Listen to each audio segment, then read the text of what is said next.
perspective, a higher level. This is the altitude shift with the antes. Good evening, everyone, and welcome back to the show.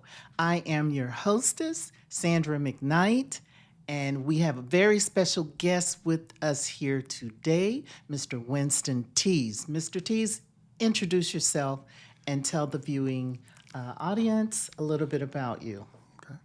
Well, good evening. I am pleased to be here with you tonight. Again, my name is Winston Tease, Jr. I am a proud graduate of Morehouse College in the esteemed class of 1991. I am actually a native of Phoenix, and so I'm born and bred here in Phoenix, and was called to Morehouse, and it's one of the best things I've ever done. And I never miss the opportunity to tell anybody about my experience there. Good. I'm anxious to hear more about his experience. So why Morehouse? Out of all the colleges and universities you could have attended, why was Morehouse on the top of your list? So that's a good question. There's a story, of course. So I am, again, as I said, I'm born and bred here in Phoenix, Arizona. I went to East High School. And most of the people who are not at a certain age have never heard of East because East closed my freshman year in high school. So I am actually the last person who could have attended East High School in Phoenix, Arizona. And so I left East, transferred my sophomore year to Central High, and just didn't have a great experience at Central. You know, they didn't want us. We didn't want to be there, to be honest with you. And I wanted to go someplace that I could be truly an alumnus of, have some place where I could call home, who wanted me as much as I wanted to be there. And so I had the opportunity, my parents took me and my younger sibling on a trip, got a chance to visit Howard University, got a chance to visit Morgan State, got a chance to visit Johnson C. Smith, and some other HBCUs in and around the East Coast. And I was called to Morehouse. I went to Atlanta, and I just fell in love with the campus. I fell in love with the mystique. I knew about Morehouse because I knew who Dr. Martin Luther King Jr., my most famous alumnus, is. And it felt like home to me. And I loved Atlanta, loved the South, someplace I could live and thrive. And again, it's probably been one of the best adult experiences I've made. Oh my goodness, this is incredible because I'm an HBCU grad, and the feeling being on that campus is almost indescribable to me. And I felt like home. I felt like, home away from home. Right. And the camaraderie, just the vibe on the campus. It was a medium vibration, not too high, not too low, but it was perfect for me. Yeah. And we had less than 5,000 students on campus, but it was great. Yes. Absolutely perfect. I get it. All right, so tell us a little bit more about your HBCU experience. So, like I said, I was familiar with HBCUs because of my parents, even though they didn't attend some, but they just gave us some culture and some understanding, and so I knew that's something that I wanted, and so it just a matter of finding the right fit.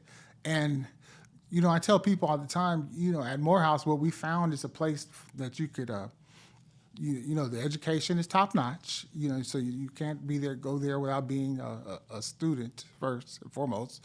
Right. But also, what I found and what I needed was something for my heart, my head and my heart. And I got that there in Morehouse. And I had teachers and other folks who thought that they meant me well when I was in high school, but told me that never go to HBCU because that's not the real world. What? In the actual reality, and they liked me. They thought they were giving me good advice. Right. And the reality was that's exactly what I needed. Yeah. And I thrived there. You get in class with people who look like you. You're not confronted with all the other things that that happen at majority campus, and I got into a groove, and again, it's still, like I said, one of the best choices I've made in my adult life. Going to Morehouse College, matriculating at Morehouse College. Wow, that's deep. Do you still go to homecoming? Because I go to mine every year. I go to homecoming, and more importantly, I went to my 30th class reunion and 35th class reunion, and I met my wife there. Oh, which is amazing. So, like I said, it's all of that happened because because I was walking the halls at Morehouse. Oh my My wife is from goodness. Spelman, and we had a class together at Clark, so it was just a real cool story. Wow, that is cool. Okay, so let's discuss any challenges Okay. and growth. So it's a good question. I think coming from Phoenix, a place like Phoenix, and I went to 3 time zones away.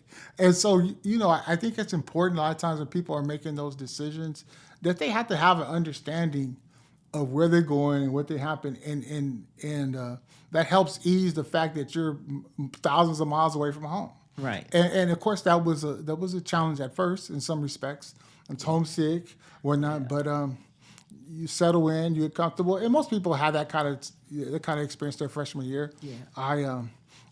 But once you settle in, you have your friend group. I was in a fraternity, and Tell us what fraternity you're in. oh man, I'm a very proud member of Kappa Alpha Psi fraternity. I actually just celebrated my 40th anniversary last boy. month, and in many ways that helped me with my transition to Morehouse. I had an automatic group that I was affiliated with, and some peers, and we had a great time. Oh, wow. Back in those days, in the 80s. So it's a golden time at Morehouse. Yes. Yes. I know about those times. Yes. Let's talk a little bit about life lessons and leadership, because we know that Morehouse is known for Yes. developing leaders. Certainly. It's a great question. So Morehouse is like you said, is very much focused on taking young men and forging them into leaders, and then sending them back to communities to lead and provide the things that they learned on campus, the lessons and stuff, back into the communities. Exactly. And so, and I certainly hope that I am doing that as well, especially by doing things like this. But it's the lessons are you become you. I came there as a 19-year-old, 20-year-old boy. Yeah. And I, I like to say I left there a man. And so, which is very important. And the best lesson that I got from Morehouse is graduation day. And it says that, you've endured all these things that you've had to experience at Morehouse, and you now have graduated, and now we expect you to go out and be Great. Yes. And there's a very real expectation that I feel that I have a calling on my life, that I have to go out and represent my university, my school, to the best of my ability, and that's very real. And I don't know that other people who haven't had the HBCU experience have that same type of calling. It's a different world. I believe so, definitely. And it's so funny you mentioned a different world. A different world was filmed, between Morehouse and Spelman when I was on campus. What? So I didn't know that. And school days. And school days. And so it was awesome. school days. And quiet as it's kept, we were Sinbad had a comedy special right in Gloucester Hall in the Martin Luther King Chapel, which was airing on HBO back in those days. Okay. So we got a little chance to taste Hollywood somewhat. Yeah. Yes. Well, y'all, not only did he leave Morehouse as a man, but he left as a Morehouse man. And that seems to be like a badge of honor or some type of prestige that comes along with being a Morehouse man. The way they talk about Morehouse men. Yeah, so now You want me to respond to that? Or I wanted you to respond. Oh, Go. I get it. So you're right. You're right. And there is we call it the mystique, and there's a mystique, but it's we are expected to go in and be well read, be well spoken, be worldly. Yes. And to go out and provide the aspects, the benefits of a Morehouse education to the people who necessarily don't have that opportunity, don't have that experience. I love that. Okay, now, advice for students, parents, and educators about, Okay. HBCUs in general or Morehouse. Well, okay. Well, so the best thing about the HBCU experience, and I can't, obviously I went to Morehouse, but I'm sure that you get that at your school and at all the other schools. But there, you go there to classroom, to administrators, to campus environment that nurtures you, that nourishes you, and gives you something not only for your head, but for your heart and your soul, and your spirit. And that's important, and that's contagious. And that's why we still come back to homecoming, come back to Yes. reunion, because that's the experience that we had as, as 20-year-olds, and it's still very much in us today. And that's why I'm never far from Atlanta, and for homecoming or whatever, to get the opportunity to be with those people who I came of age with. I absolutely love homecoming. Oh, yeah. So, in your opinion, why do HBCUs still matter? I'm laughing. It's such a good question. They matter because today's students, I imagine, are just like me. And when I was coming, through high school, and it's just like you're not fed or nurtured or necessarily given what you want in most instances. Right. And so you don't thrive in many ways. The children are surviving, and they're confronted with a lot of pitfalls, a lot of obstacles that you shouldn't have to deal with, to be honest with you. And so you get there, and you just have people who understand who you are and respect your individuality and your diversity. And it just helps you settle in, get comfortable, and do what we're all supposed to do, which is to be pursuing a good education, and educational pursuits. So let me ask you this. Did you feel like it was a yearning, something just drawing you? Did you know what you were missing? Or did you just know that something was missing? Maybe you didn't know what, or did you know what This was is missing? a great question. These are great questions, and you're right. And I don't know if I felt like there was something missing, but I felt like I wanted something different. Yeah, and it's that's like, what I felt. And I just, they didn't. I don't feel like they respected me, or or they just, that they wanted for me to be me. Yeah. And so they got a watered down version of Winston Tease Jr. in those days. Yeah. And so I was searching for something to believe in, to belong to, and to call home. I can appreciate that. And so, and to be honest with you, and I went to Central, and I did well. I did well, and but it doesn't call me back like Morehouse does. That is my school. That's where I come home to. Yeah. And will always come home to that. Yeah. And so when I don't run it on, but it's so funny. It's like when I get on 75, which is the major interstate in Atlanta, I become a little kid again. I become a 20-year-old, and I can't help it. But I go back to 1980, 88, 89, when we're running around, being college students, having a good time. Right. But it's like I'm transported, and that just I don't Homecoming get that does that I to do you. not get that feeling. That's right. So I am a proud attendee, if you will, of Freaknik. Okay. And Freaknik is now pretty much, it gets a bad rap and a bad name because people have seen the documentary. And the crazy part is the documentary was made by, rappers and people, Luke Skywalker, Right. and those kind of folks that never attended a class. You don't ever see them at homecoming or graduation. And Freaknik was really just a cookout created by fun time for the community. the Washington D.C. Metro Club. Okay. They had a great picnic, and in the fall they had a pajama party.